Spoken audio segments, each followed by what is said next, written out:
Early stage startups affiliated with Carnegie Mellon University are getting a boost from Meta. At the Energy and Innovation Summit last month, Facebook's parent company announced a $2.5 million gift. In partnership with the Swartz Center for Entrepreneurship, Meta will provide funding to startups in advanced technologies, which is the kind of thing CMU does. Its Project Olympus recently hosted the first ever National Science Foundation I-Corps cohort for AI and robotics, a month-long program aimed at commercializing products. And a startup called Basilisk Robotics is developing an underwater robot to inspect and clean the hulls of mid-sized boats. I-Corps got the team thinking as much about the market as they were about the technology. I'm a tech guy, right? So I work on the technology, but this is kind of like the other thing you have to consider, right? You can make a great solution, right? But you really need that value proposition. You need to convince your customer segment that, hey, this is worth getting. So why was this so critical, Tricia, in the terms of sort of the next step as you think about taking a company like Basilisk to market? We always thought product first, business later. And basically, iCore kind of changed the whole perspective on this. So where are you in terms of taking building the company and taking your product to market? We're gonna, obviously spend a lot of time testing and refining.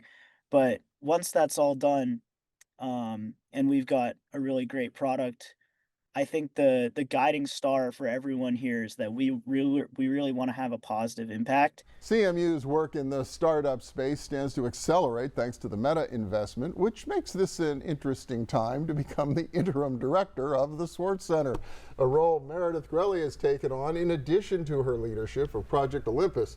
She's relatively new to academic leadership after having founded, built, and sold Wiggle Whiskey some time back. And welcome back. Good to see you again. I'm so glad to be here, Phil. This is your second act, your second chapter from a career standpoint. Got to be exciting to be working in the middle of all of this at Carnegie Mellon. You know, Phil, there's truly very few places better in the world to build a company than at Carnegie Mellon in Pittsburgh, Pennsylvania right now. We are, just as you said, at the epicenter of the most investable areas in the history of the world. And so surrounded by talent, it's an incredible place to be. It really is exciting. And I mentioned out of the gate the Project Olympus worked in this I-Corps initiative. What's that all about? Why is that significant as kind of a new twist on encouraging entrepreneurship? Yeah, so National Science Foundation has long had this I-Corps program, and when they thought nationally about the programs that they wanted to continue to build, of course, AI and robotics was at the top of the list. Okay. And as we, as a school, thought about where we should play and where we had a right to play, of course, as the #1 AI school in the country, we thought we would really like to be the lead on that one, and they agreed. So we were able to host the first AI and robotics focused cohort at Carnegie Mellon, and we brought in a number of partners. So University of Pennsylvania, Penn State, University of Maryland all helped us out, and we launched 25 young companies ranging from the undergraduate students that you had a chance to speak to who are so energetic and amazing and hardworking, to all the way to Red Whitaker, who's a serial entrepreneur. Oh my gosh, the grandfather or the great-grandfather of robotics. So it was this incredible cohort, the wide-ranging in experience, but really banded together and with incredible energy. Well, and it really speaks to the value proposition here in the region and what we're doing that other places aren't. So now with Meta now on board, what's that going to enable the Swartz Center to do? Yeah, this is super exciting. So Meta came to us and said, we think you're doing incredible work and we want to support especially these advanced technologies that are coming out of Carnegie Mellon, which makes sense. This is our sweet spot. We have broad-ranging capabilities, but when you look at the research coming out of the university, this is an area that we will grow tremendously in terms of entrepreneurship.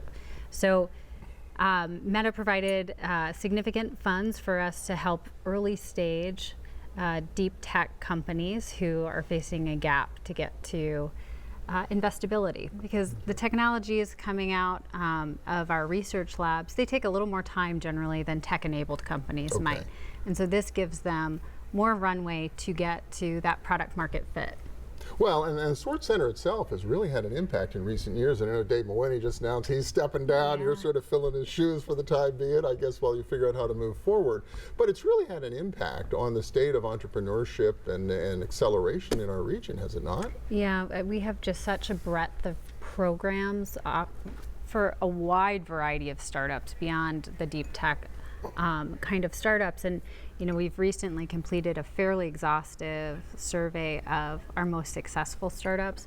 And while I think lots of people are familiar with Duolingo and now Skilled and a Bridge, we've actually launched 67 unicorns.